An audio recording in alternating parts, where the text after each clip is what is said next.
Assalamualaikum warahmatullahi wabarakatuh. Kami dari kelompok satu ingin menjelaskan atau mempresentasikan hasil dari kelompok kami tentang bertema transformasi 3D. Jadi di kelompok satu ini ini beberapa nama anggota kami ya. Pertama ini Muhammad Syahroni Nur Ahmadi, lalu ada Wahyu Ramadhani, ada saya sendiri Lima Satu Gumelar dan Taufik Akbar Dilanto. Apa sih itu konsep pemodelan 3D? Jadi pemodelan 3D ini adalah proses menciptakan representasi tiga dimensi dari suatu objek atau permukaan menggunakan perangkat lunak khusus. Jadi hasil dari proses ini adalah model 3D yang dapat dimanipulasi dan dilihat dari berbagai sudut pandang. Model 3D ini memiliki bentuk, volume, dan ruang yang berbeda dengan gambar 2D yang hanya memiliki dimensi panjang dan lebarnya saja.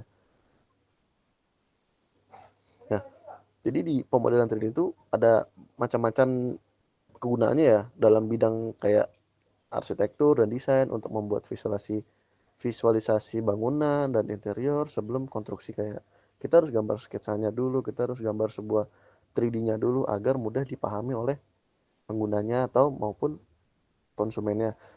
Lalu ada game dan animasi untuk menciptakan karakter, objek, dan lingkungan dalam game dan film animasi. Lalu ada manufaktur untuk merancang dan memproduksi produk-produk secara digital. Lalu ada film dan televisi untuk menciptakan efek visual yang realistis kayak seperti kita nonton di bioskop tuh ada CGI-nya, ada efek-efek yang luar biasa lah biar terasa kesannya realistis dan memukau gitu kan. Lalu yang terakhir adalah ilmu pengetahuan kedokteran. Nah, untuk memvisualisasikan data dan struktur yang kompleks. Lalu ada pengertian transformasi 3D. Di transformasi 3D ini dalam grafik pengelolaan citra adalah proses yang digunakan untuk memanipulasi dan memodifikasi citra atau objek tiga dimensi menggunakan berbagai teknik. Jadi di teknik ini adalah memakai matematika dan algoritma. Transformasi ini memungkinkan pengguna untuk mengubah posisi, orientasi skala, dan bentuk objek dalam ruangan tiga dimensi tersebut.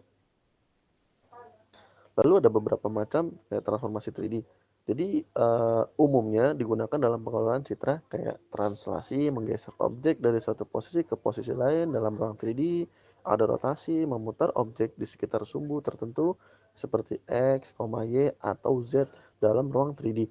Lalu ada skalasi, mengubah ukuran objek, memperbesar atau memperkecil dalam satu atau lebih dimensi. Yang terakhir ada sharing. Nah, sharing ini tuh menggeser bagian objek sehingga menghasilkan efek miring atau deformasi.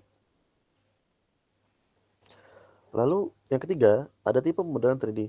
Dalam pengelolaan citra, ada beberapa tipe pemodelan 3D yang digunakan untuk berbagai aplikasi seperti rekonstruksi objek, animasi, visualisasi medis, dan lain-lainnya. Berikut adalah beberapa tipe pemodelan 3D yang umum digunakan. Yang pertama adalah pemodelan berbasis permukaan, surface based modeling. Polygonal modeling. Teknik ini menggunakan poligon, biasanya segitiga atau kuadrat, untuk membuat permukaan objek 3D. Metode ini populer karena fleksibilitas dan kemudahan manipulasi geometrinya. Lalu ada NURBS, Non-Uniform Relation B-Splines, digunakan untuk membuat permukaan halus yang dapat dengan mudah dimodifikasi dan dideformasi seiring digunakan dalam aplikasi industri seperti desain otomotif dan aeronautika. Monggo dilanjut Mas Roni.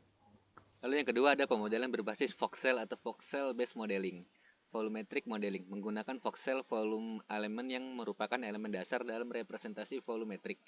Teknik ini sering digunakan dalam pemodelan medis dan geologi karena kemampuannya untuk mempresentasikan struktur internal objek. Yang ketiga ada pemodelan berbasis point cloud atau point cloud modeling. Point cloud to mesh menggunakan kumpulan titik-titik yang diperoleh dari pemindaian 3D objek nyata. Titik-titik ini kemudian dihubungkan untuk membentuk mesh yang merepresentasikan permukaan objek. Yang keempat ada pemodelan berbasis gambar atau image based modeling. Lalu ada structure from motion atau SVM menggunakan serangkaian gambar 2D yang diambil dari berbagai sudut untuk merekonstruksi model 3D. Teknik ini sering digunakan dalam fotogrametri dan arkeologi digital. Lalu ada multiview stereo atau MVS memanfaatkan beberapa gambar dari sudut pandang yang berbeda untuk menciptakan model 3D dengan resolusi tinggi. Metode ini biasanya digunakan bersama SVM. Lalu yang kelima ada pemodelan berbasis parameter atau parametric modeling. Procedural modeling menggunakan algoritma dan aturan untuk menghasilkan model 3D. Teknik ini memungkinkan pembuatan model yang kompleks dan dapat dikontrol melalui parameter tertentu. Contohnya adalah pembuatan landscape atau arsitektur dalam permainan video. Yang keenam ada permodelan berbasis fungsi atau function based modeling. Implicit space modeling menggunakan fungsi matematika untuk mendefinisikan permukaan objek 3D. Salah satu teknik utama yang umum adalah penggunaan fungsi level set. Selanjutnya akan dibacakan oleh Wahyu. 4. Proses pemodelan 3D.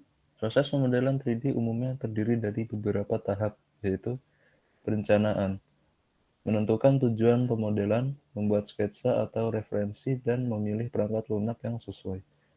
Yang kedua, pembuatan model dasar. Membuat bentuk dasar model 3D menggunakan primitif seperti kubus, bola, atau silinder. Yang ketiga, pembentukan detail.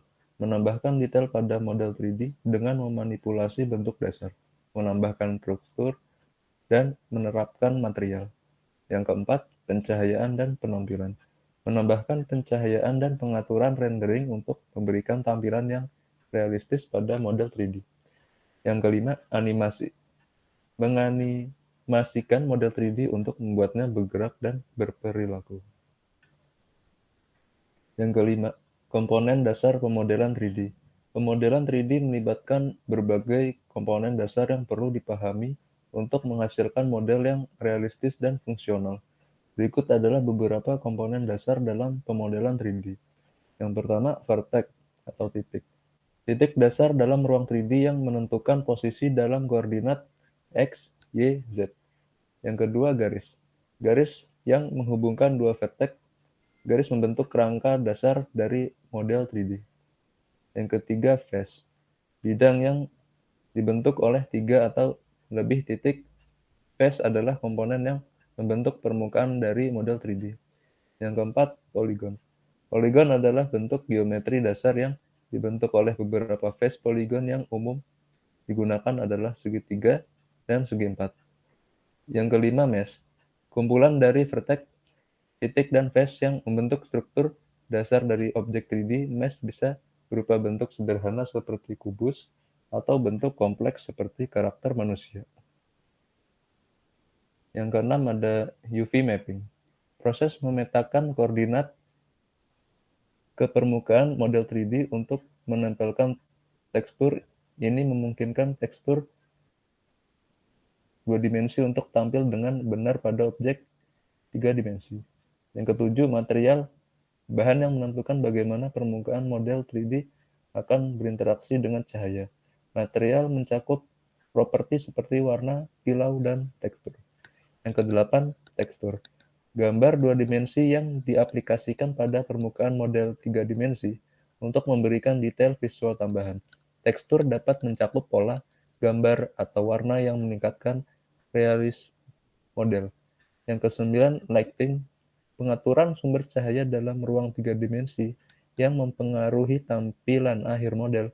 Pencahayaan dapat berupa cahaya ambien, directional, point, atau spotlight. Yang ke-10, rendering. Proses menghasilkan gambar akhir dari model 3D dengan mempertimbangkan material, tekstur, dan pencahayaan.